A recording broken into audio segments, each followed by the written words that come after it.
बेटा वो ऑफिस के लिए जल्दी से निकलते हुए अपने बेटे अविनाश को अरविंद जी ने आज हिचकिचाते हुए टोक लिया। हाँ पापा बोलिए, कुछ चाहिए क्या? वो मेरे जूते थोड़े फट गए हैं। अरे पापा तो नए ले आओ। मानसी अपनी पत्नी को आवाज़ लगाते हुए अविनाश बोला, ज़रा देख लेना पापा को क्या चाहिए, तुम ला देना, अभी मुझे देर हो रही है, कहकर अविनाश जल्दी में घर से निकल गया। अविनाश के घर से निकलते ही मानसी ने कड़ी नज़रों से अपने ससुर की तरफ देखा। आपको इतना भी नहीं पता कि घर से बाहर जाते हुए किसी को टोकना नहीं चाहिए? क्या हो गया है आपके जूतों को? सारा दिन तो घर में पड़े रहते हैं, फिर भी नए जूते चाहिए। बेटा बेचारा सारा दिन अपने हाथ पेलता रहता है और इधर इनकी फिजूल खर्ची। अरविंद जी बिल्कुल छोटे बच्चे की तरह अपनी बहू की डांट खाकर चुप रह गए।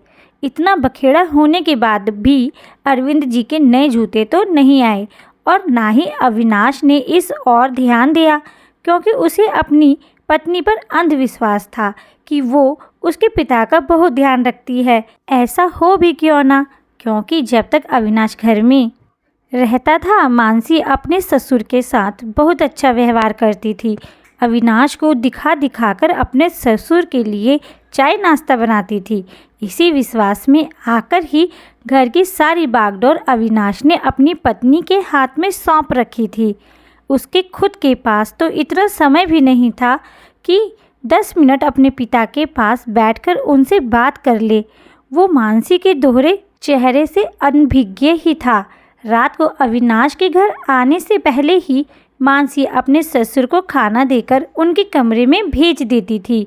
कभी अविनाश पूछता भी कि पापा ने खाना खा लिया, तो मानसी कहती हाँ हाँ, पापा को खाने में देर हो जाए तो फिर अच्छे से नींद नहीं आती, इसीलिए वो जल्दी ही खाना खा लेते हैं, फिर उन्हें दवाइयाँ भी तो देनी होती है ना।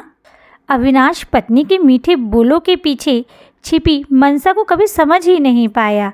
एक दिन अविनाश की बॉस के यहाँ कोई फंक्शन था, तो अविनाश को जल्दी छुट्टी मिल गई।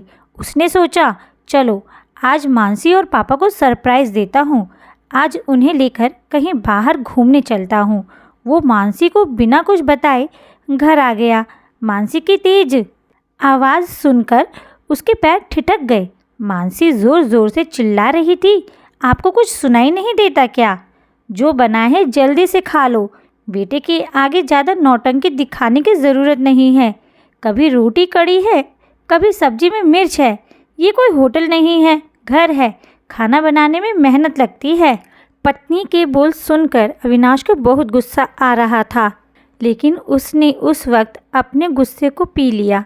खिड़की से अंदर झांक कर देखा, अरविंद जी की प्लेट में 2 सूखी रोटी और 1 कटोरी में सब्जी रखी थी। अरविंद जी बार बार अपनी आंखें पोंछ रहे थे, शायद उन्हें मिर्च लग रही थी, जिस कारण उन्होंने मानसी से कह दिया कि सब्जी में बहुत मिर्च है। थोड़ी देर बाहर ही टहलने के बाद अविनाश घर वापस आया। देखा तो पापा अपनी थाली उठाकर रसोई में रख रहे थे।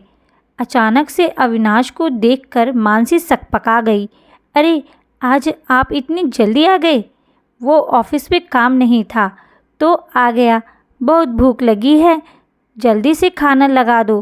पापा आपने खाना खा लिया? अपने पिता की ओर देखते हुए अविनाश ने पूछा। अरविंद जी का मुंह थोड़ी देर पहले बहू की छिड़की सुनकर उतरा हुआ था। वो कुछ बोलते उससे पहले ही मानसी बोल पड़ी, हाँ हाँ पापा जी ने तो अभी खाना खाया है, मैं उनके लिए बस दूध बना रही थी। पापा जी आप कमरे में जाइए, मैं दूध लेकर आती हूँ और आप हाथ धोकर बैठिए, मैं खाना लगाती हूँ, कहकर मानसी फटाफट अविनाश की थाली लगाने लगी। 2 सब्जियाँ, सलाद, अचार और गरम गरम फुलके रखकर मानसी ने अविनाश की थाली लगा दी। अविनाश ने एक प्लेट में 2 रोटी और थोड़ी सी सब्जी निकाली और खाने लगा। मानसी अचकचाते हुए बोली, ये आप कैसे खाना खा रहे हैं? अरे इतना कुछ लाई हूँ तो अच्छे से खाते क्यों नहीं? नहीं, मैं तो देख रहा था कि मेरे पापा रोज़ कैसे खाना खाते हैं, जो तुम उन्हें मेरे आने से पहले बड़े प्यार से खिला रही थी। अविनाश की बात सुनकर मानसी को काटो तो खून नहीं। जी जी, वो मानसी हकलाने लगी। अविनाश लाल आंखों से मानसी को देख रहा था। अब बस करो मानसी, मैंने तुम पे विश्वास किया और तुम मेरे पापा के साथ ऐसा व्यवहार करती हो। अरे आज मैं जो कुछ भी हूँ उन्हीं की बदौलत हूँ। तुम्हारी हिम्मत कैसे हुई मेरे पापा से ऐसे बात करने की? मैं तुम्हें पापा के सामने बेइज्जत नहीं करना चाहता, इसीलिए तुम्हें समझा रहा हूँ। आज के बाद पापा रोज़ मेरे साथ खाना खाएंगे। दरअसल गलती तो मेरी ही है जो मैं अपने पापा को थोड़ा समय भी नहीं दे पाता हूँ। मानसी डर से कांप रही थी क्योंकि आज उसका दोहरा चेहरा अविनाश के सामने आ चुका था।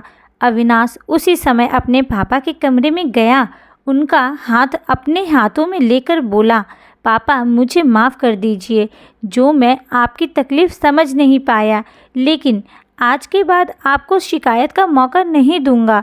आपको किसी भी चीज़ की ज़रूरत हो या कोई भी तकलीफ़ हो तो मुझे बेझिझक कहिएगा। और हाँ, आज के बाद दोनों बाप बेटा एक साथ खाना खाएंगे। अरविंद जी भीगी पलकों से अपने बेटे के सर पर हाथ फेर रहे थे। आपको ये कहानी कैसी लगी प्लीज़ कमेंट करके ज़रूर बताइएगा। वीडियो को लाइक करिएगा, शेयर करिएगा, चैनल को सब्सक्राइब करिएगा। कहानी सुनने के लिए धन्यवाद।